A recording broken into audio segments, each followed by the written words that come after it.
Karen looked out from the hostel window as 3 girls were dropped off in separate cars. Each girl got out of the front seat, and a man was there opening the car door for them. The men hugged the girls and kissed their foreheads. Soon, the girls climbed the hostel fence and ran inside. The next day, Saturday, the girls planned to visit the school salon to do their hair. It was a large salon with many stylists. Before any girl could enter, the 3 queens had to finish their hairstyles first.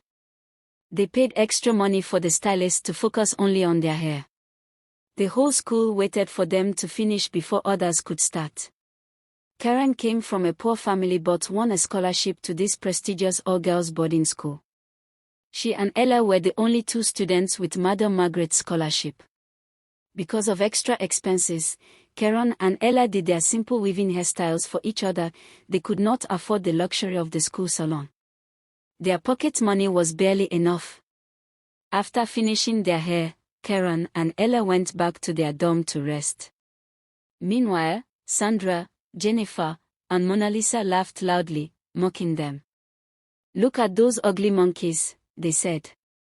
"They don't understand that beauty is money." Other students joined the laughter. At the other side of the dorm, the 3 queens sat on fine beds decorated with flowers. They crossed their legs and enjoyed milky popcorn and smoothies. Karen and Ella quickly walked past but Ella tripped, spilling their smoothie. Mona Lisa mocked them, saying, "Have you ever seen a smoothie before? It costs 10,000 naira.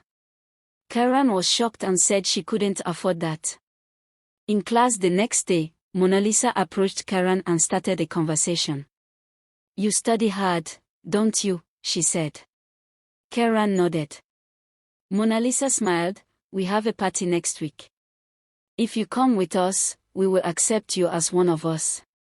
Many girls want to join, but I feel drawn to you." Karen was shocked. "Party? I don't know about that." Mona Lisa explained. The 3 partying princesses leave for their parties every Saturday, no matter the rules. Our parents are influential, and even the school's chief security officer is on our side. Karen nodded slowly, admiring the 3 girls but feeling unsure. That night, Mona Lisa sent someone to bring grilled catfish and a smoothie to Karen's dorm corner. Karen ate happily, amazed by the luxury she was experiencing. She thought aloud, "This is what they enjoy." She licked her fingers after finishing the food. Mona Lisa's father was a politician, and Sandra and Jennifer's fathers were honorable members of the House of Representatives. On that Saturday night, Karen joined the girls at their party for the first time.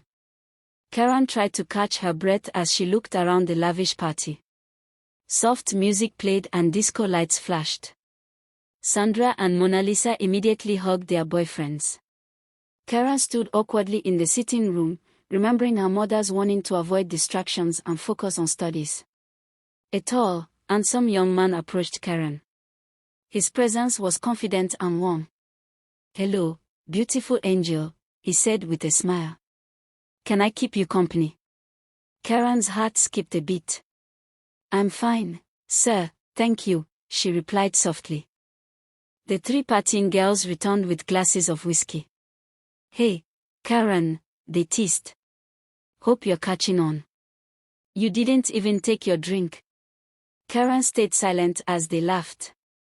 Before leaving, they showed off gifts from their boyfriends, clothes, money, and gadgets.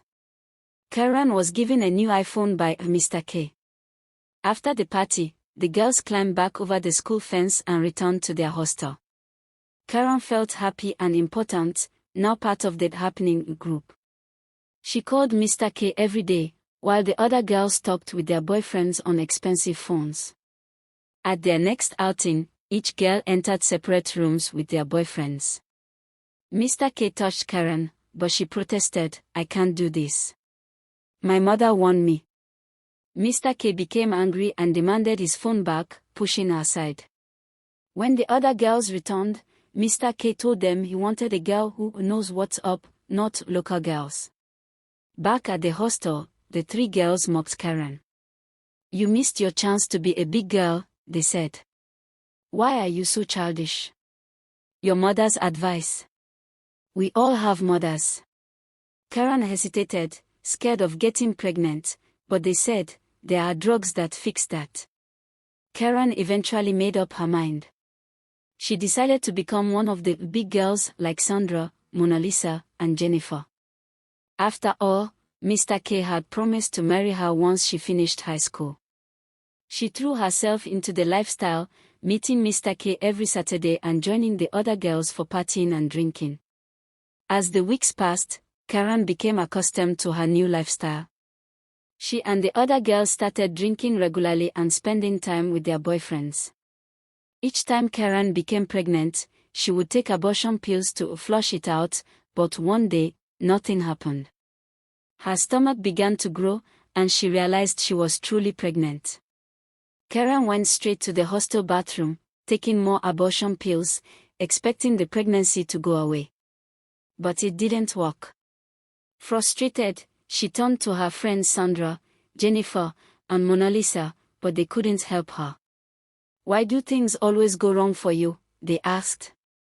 They avoided her from then on. Karen's pregnancy continued, now 3 months along. One Saturday night, she went to visit Mr. K at his usual place, but when she arrived, a beautiful woman greeted her at the gate. I'm looking for Mr. K, Karen said, her voice trembling. The woman smiled and replied, he's my husband.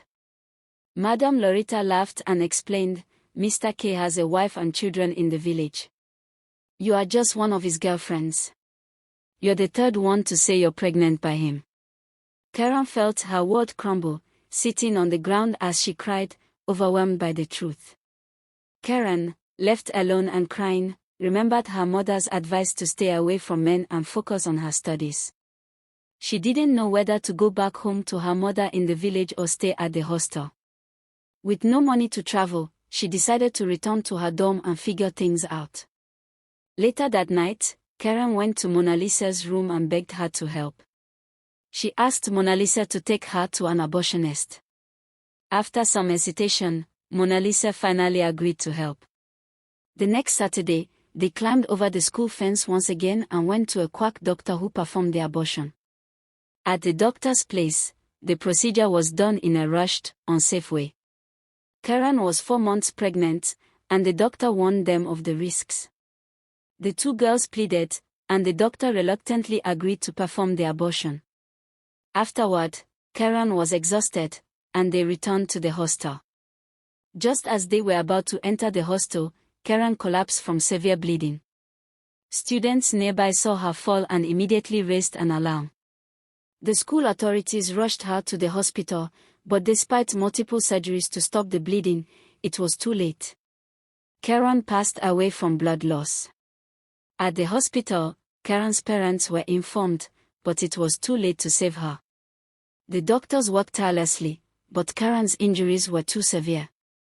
The loss was devastating for everyone, and the school community was left in shock, especially as her dreams and future were cut short.